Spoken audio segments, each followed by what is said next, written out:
How does a kid who didn't even like football become one of the most dominant players in the world? By the age of 21, Jude Bellingham has saved his boyhood club from financial collapse, won the Champions League with Real Madrid, scored a last-minute bicycle kick at the Euros. And yet, his story is still just beginning. Because the craziest part? Almost no one realizes what makes Bellingham different. A hidden psychological edge sets him apart from every other young star. One tactical shift at Real Madrid turned him into a goal machine. And a shocking low point may have just unlocked his next evolution. But first, you need to see how this main character energy started from the very beginning. Jude Bellingham wasn't supposed to be a football superstar. In fact, he didn't even like football as a kid. While other kids were dreaming of scoring in cup finals, Jude was picking flowers at training, making daisy necklaces, completely uninterested in the sport. So what changed? The more time he spent on the pitch, the more he realized he was different. At just 8 years old, he joined Birmingham City's academy. By 14, he was playing with the under-18s. By 15, he was scoring match winners against grown men in the under-23s. And then, he made history. At 16 years old, Bellingham became the youngest player to ever debut for Birmingham's first team. Most 16-year-olds are worried about exams. Jude was dominating professional football. His first league goal? A game winner. His first full season? A club-saving performance. His impact? So massive that Birmingham literally retired his jersey number. But here's where things get crazy. This teenager wasn't just playing well. He was already on the radar of the biggest clubs in the world. And one of them was about to roll out the red carpet for him in a way never seen before. But he turned them down.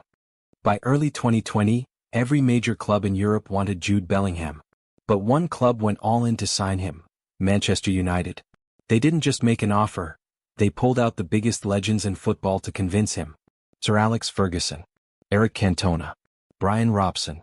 United gave Jude and his family a VIP tour of Carrington, hoping to make the deal happen. For most young players, this would be a dream come true. But Bellingham? He said no. Instead, he made a decision that no one expected. He left England entirely, choosing Borussia Dortmund over the Premier League. Why? Because Bellingham wasn't just chasing a big contract. He was chasing real development. Dortmund had a reputation for turning young talent into superstars. Sancho, Haaland, Pulisic. And Jude wanted real minutes. Real responsibility. A chance to develop on his own terms. It didn't take long for the world to see why he made the right choice. At just 17 years old, he became the youngest English player to start in the Champions League. Borussia Dortmund's youngest ever goal scorer.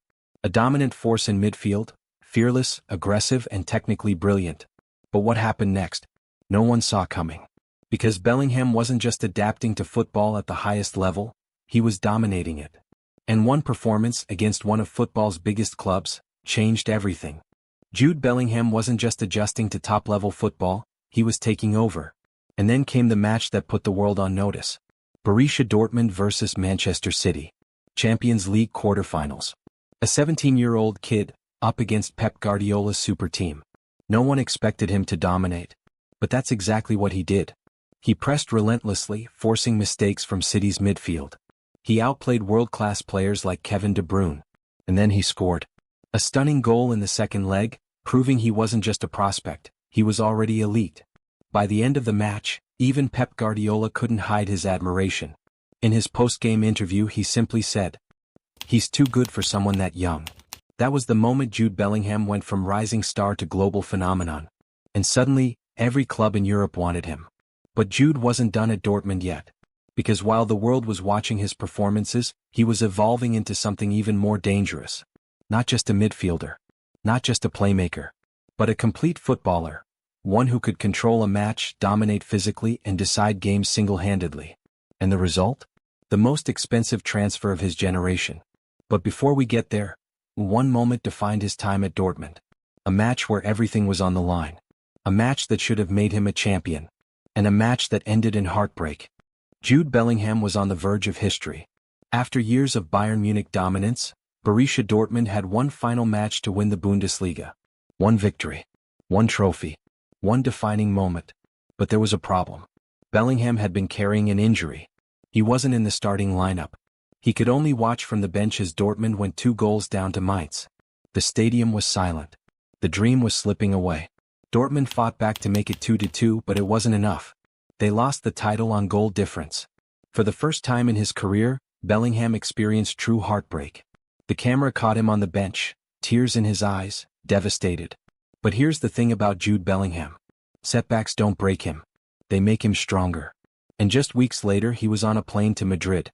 Not just any transfer. The biggest transfer in the world. 133 million euros. Real Madrid's newest superstar. And the biggest challenge of his career. Dortmund had made him a world-class player. Real Madrid would turn him into a legend. But no one, not even Bellingham himself, could have predicted what happened next.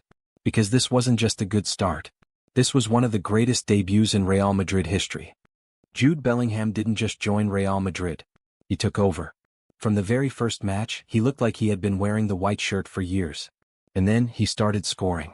Debut match? Scores a goal. First home game at the Bernabeu? Scores a 95th-minute winner. First 10 matches? 10 goals, matching Cristiano Ronaldo's record. It wasn't just impressive. It was historic. And the scary part? He wasn't even playing in his natural position. Carlo Ancelotti had made a bold tactical move. Instead of using Bellingham as a central midfielder, he pushed him further forward. A hybrid number 10 role, floating between midfield and attack. And the result?